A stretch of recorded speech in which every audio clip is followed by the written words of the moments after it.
cancer diagnosis. What's the prognosis? No, it's heart disease. Yes. Is it? Yes. Okay, good. 'Cause I thought you were having lung cancer or something. No. I was really No, concerned. it's heart disease. I don't think it's going to go any further because I think if you check, you'll find the Guinness Book of Records has my picture beside the person with the most heart attacks on television. I died of a heart attack in Australia in the series I did there. And then in the OC, I died of a heart attack. And I died of a heart attack in OUB. And I had several others in between.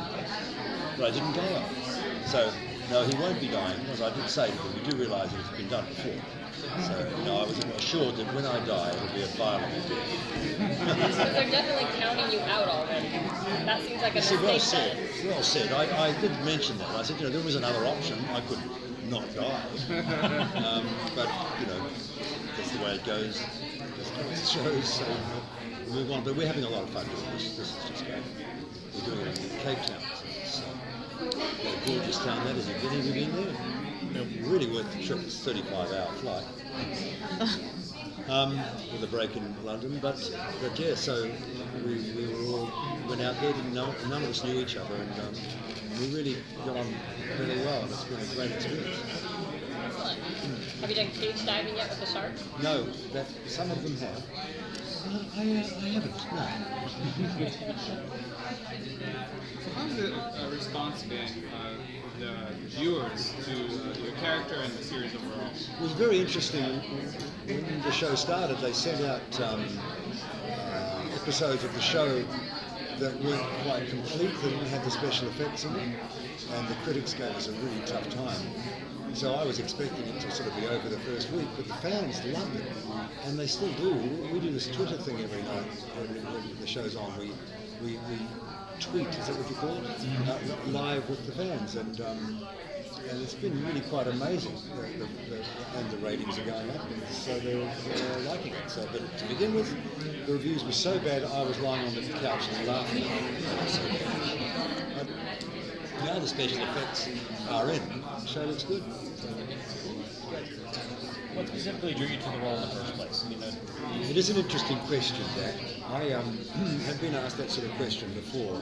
If I'm really brutally honest with you, I have heard people say that look for character-driven roles or a story.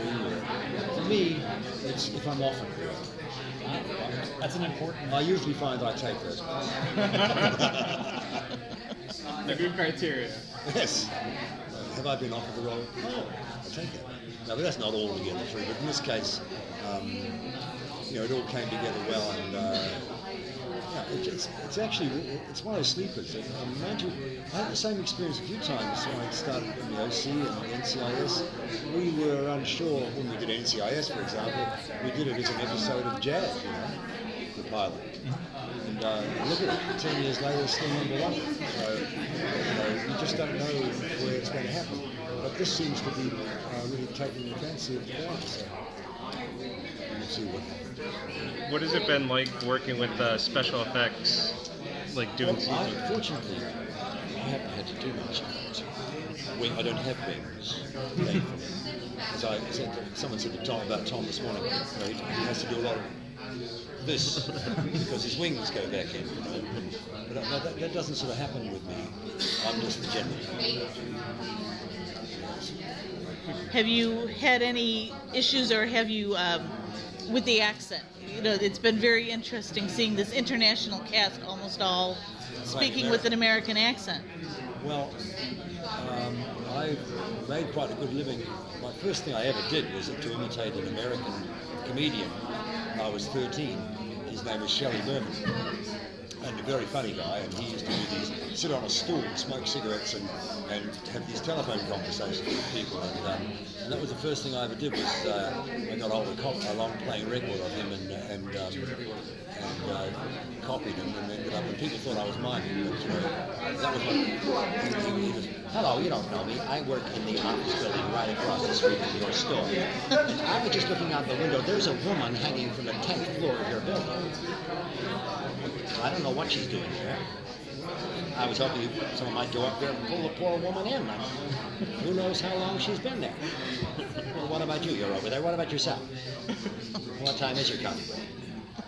And that was that's why I started doing it. So we get immersed in American products in New Zealand, where I come from originally, and Australia, I lived for 20 years.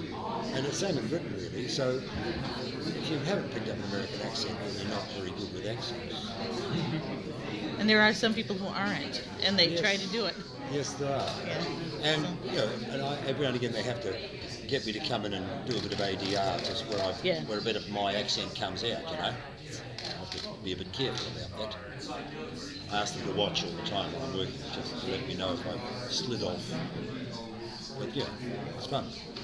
What do you think is the most interesting part of the show for you? Is it this kind of mythical conflict between the angels and the humans? Do you think it's this caste system that's been set up? That's interesting. That's been mentioned a couple of times. I didn't think too much about the caste system. I was fascinated by the fact that as their starting point, it was because God had lost his faith in us, which is, of course, the exact opposite of what normally happens. So that was the part that fascinated me to see. So God has said, you pissed me off on that, and it's not. And I found that really interesting. And then the fact that the angels resent us because we've driven God off, and that's their father, the archangels anyway. And so that they want to get rid of us. So that's the part that I think is fun to follow, see where it goes. Anything else? No, just you have a final message for the viewers as they get ready to watch the rest of the season?